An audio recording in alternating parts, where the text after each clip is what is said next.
जेव्हा मी टीजर बघितला होता ना, त्याच दिवशी मी ठरवलं होतं की हा चित्रपट मी फर्स्ट शो बघणार. हा ॲक्टर कोण आहे भाई? पहिल्यांदा मी बघितलं यांना. हे जे आहेत हे सिद्धार्थ बोडखे, हे एवढा खतरनाक ॲक्टर आहे. मी विचार नव्हता केला यार, एवढी भारी ॲक्टिंग केली. शिवाजी महाराजांची एवढी भारी ॲक्टिंग मी आजपर्यंत कधीच पाहिली नव्हती. याच्या आधी मला वाटत होतं की महेश मांजरेकर सरांनी जो केला होता शिवाजी महाराजांचा रोल, मी शिवाजीराजे भोसले बोलतो, त्यावेळेला मला तेच एकदम परफेक्ट वाटले. त्यानंतर मी चिन्मय मांडलेकरांचे जे दिग्पाल लांजेकर सोबत जे चित्रपट आले ते मला वाटलं तेच परफेक्ट आहे. नंतर मी शरद केळकरांना बघितलं आणि एकदा मी तर एकदम जुना चित्रपट आहे, ॲक्च्युली तो तामिळ चित्रपट आहे. त्यामध्ये शिवाजी गणेशन नावाचे ॲक्टर आहे, म्हणजे त्यांचं नाव गणेशन आहे आणि त्यांनी त्यावेळेला शिवाजी महाराजांचा एक रोल केलेला. तर त्यामुळे त्यांनी इतका भारी केलता की त्यामुळे त्यांचं नावच शिवाजी गणेशन पडलेलं.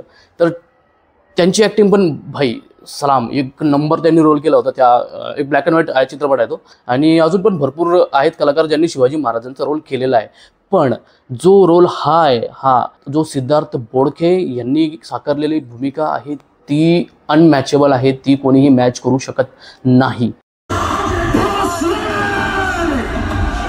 तर नमस्कार मंडळी, मी आज बघितलेला आहे पुन्हा शिवाजीराजे भोसले बोलतोय. याचसाठी केला होता का अट्टहास हा चित्रपट, आणि ह्या चित्रपटावर बोलण्यासारखं खूप काही आहे. तर चित्रपटामध्ये सगळ्यात बेस्ट गोष्ट जी होती ती म्हणजे ॲक्टर सिद्धार्थ बोडखे. दुसरी बेस्ट गोष्ट जो या चित्रपटाचा फर्स्ट हाफ होता तो इतका इमोशनल होता भाई. मी तर लिटरली 2-3 वेळा मी रडलो याच्यामध्ये. कारण सुरुवातीची जी गोष्ट दाखवली यांनी शेतकऱ्याची, शेतकरी आत्महत्या करतोय, मग त्याची बायको पण, अरे बापरे बाप, मी विसरू शकत नाही. त्याच्यानंतर ह्यामध्ये जे मंगेश देसाई यांनी जे कॅरेक्टर घेतलेलं आहे बॅरिस्टरचं, तर त्याची जी बॅक स्टोरी भाई ती तर अरे बापरे बाप, तिथं पण मी एकदम म्हणजे अरे भाई काय चालू आहे याचं, एवढं डेंजर कधी कोणासोबत होऊ शकतं का. आणि मग त्याची जी बॅक स्टोरी ती पण एकदम इमोशनल. त्याच्यानंतर मग शिवाजी महाराजांची एंट्री होते आणि त्यानंतर चित्रपट एकदम नेक्स्ट लेवलला चालला जातो. म्हणजे एवढा भारी अभिनय केला आहे ना याच्यामध्ये, जवळपास सगळ्यांनीच मस्त अभिनय केला आहे. पण भाई याचे डायलॉग्स पण एवढे भारी बाप रे बाप.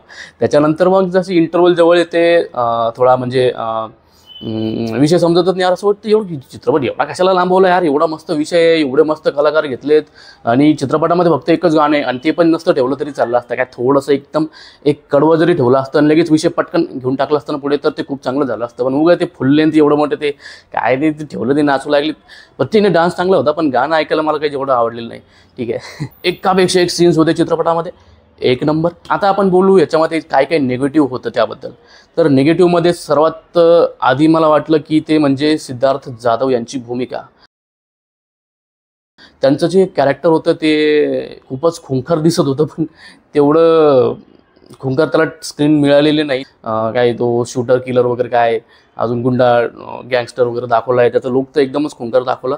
आणि पण त्याला जास्त स्क्रीन टाईम मिळाला नाही असं मला वाटतं. त्याच्यावर थोडासा अन्याय झालेला आहे भूमिकेसाठी. आणि अजून दुसरी गोष्ट म्हणजे जे शेवटचा जो फाईट सीन आहे ना, मला तो काही आवडलेला नाही यार. त्याच्यामध्ये ना खूपच एकदम ते वाढवलं, ते तुम्ही बघणार तेव्हा तुम्हाला ते कळेलच मी असं का बोललो. तर त्यामुळे मला असं वाटतं की एवढा जो चित्रपट होता तो अजून 15-20 मिनटं किंवा अर्धा घंटा आरामात कट झाला असता आणि एकदम फास्ट फेस राहिला असताना तर अजून जास्त मजा आली असते. एक सीन होता त्याच्यामध्ये जो की त्यांनी दाखवलं की आता महाराजांना मुंबईला जायचं आहे. ठीक आहे, महाराज बोलतात समस्याचं निराकरण करण्यासाठी आता मला मुंबईला जावं लागेल. ठीक आहे बाबा, मुंबईला महाराज निघाले आणि महाराज मुंबईचं सांगून पुण्याचे सीन दाखवले. ते जे बिल्डिंग दाखवल्या त्याच्यात 2-3 ते मला नाव माहीत नाही. आणि दुसरं त्या मेनोराची बिल्डिंग दिसू लागली ढळढळ त्याच्यात. आमच्या शेतकऱ्याची अवस्था भीषण आहे. मुख्यमंत्री साहेब आणि शिवाजी महाराज दोघं जण संभाषण करताय. तिथले डायलॉग एक नंबर येतात, पण ते संभाषण करतायत आणि मधून बिल्डिंग दिसू लागली तर मेनोरा टॉवर. म्हणले यार हे असं का दाखवलं. शिवाजी महाराज मंत्रालयात गेलेत, मुंबईला गेलेत आणि पूर्ण पुण्याचे सीन दाखवले. ठीक आहे, दुसरं म्हणजे एवढं काही नोटिसेबल नाही. ते पूर्ण महाराष्ट्रात खूप कमी लोक जे म्हणजे हडपसरला जे लोक राहतात किंवा जे खर्डी बायपासला लोक राहतात ते ओळखू शकतील, पण बाकीच्यांना कळणार पण नाही की हे तर काय झालं. ठीक आहे. हां, बॅकग्राऊंड म्युझिक तर चांगलंच होतं त्याच्यामध्ये. एकच ते राज राज राज ते छान वाटलं एकदम सुरुवातीपासूनच, पण अजून पण खूप व्हरायटी टाकता आली असते असं मला वाटतं. तुम्ही हल्ली बघितलं असेल की हे जे अनिरुद्ध रविचंद्र किंवा थमनेस वगैरे हे लोक जे बॅकग्राऊंड म्युझिक बनवतात, तर ट्यून एकच असते, पण ते वेगवेगळ्या इन्स्ट्रुमेंटनी ते 10 वेळा चेंज होतं आणि तेच तेच वाजत राहतं, पण ऐकायला चांगलं वाटतं. ठीक आहे, तसंच काहीतरी आपण करू शकलो असतो असं मला वाटतं.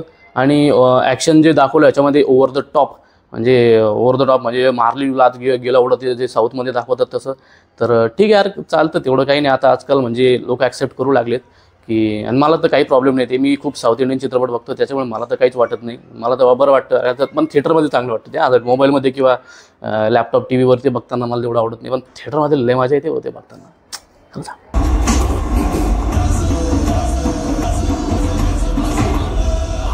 तर चित्रपट बघून ओव्हरऑल माझा एक्सपिरियन्स असा होता की हा एक मस्ट वॉच मूवी आहे. जसा मी आय थिंक मी 6वी का 7वीला होतो तेव्हा, म्हणजे जेव्हा शिवाजीराजे भोसले हा चित्रपट आला होता तेव्हा माझ्या वडिलांनी मला घेऊन गेले होते तो चित्रपट बघायला.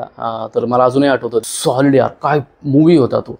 आणि ह्या चित्रपटामध्ये ना काही सीन्स बघून असं वाटतं त्या चित्रपटाची आठवण येते आधीच्या, आणि काही सीन्स बघून नाही का ते फक्त लढ मनाचे काही सीन्स आठवतात की अरे त्याच्यात पण ते जो अत्याचार झाला होता त्याच्यात सेम तसं वाटतं. अरे हां ठीक आहे, बरं आहे. चित्रपटाला ओव्हरऑल रेटिंग द्यायची ठरली तर मी 4ची देईल. खूप सारे सीन्स आहेत की याच्यात नसले तरी चाललं असतं असं वाटतं, पण ओव्हरऑल जो विषय यांनी घेतलेला आहे तो खूप महत्त्वाचा आहे. खूप म्हणजे खूप महत्त्वाचा आहे तो, आणि त्याच्यावर चित्रपट बनलेच पाहिजेत.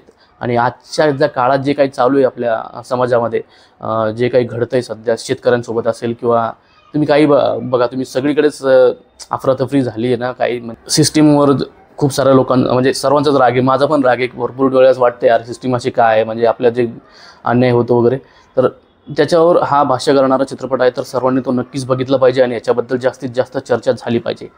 धन्यवाद. जय महाराष्ट्र.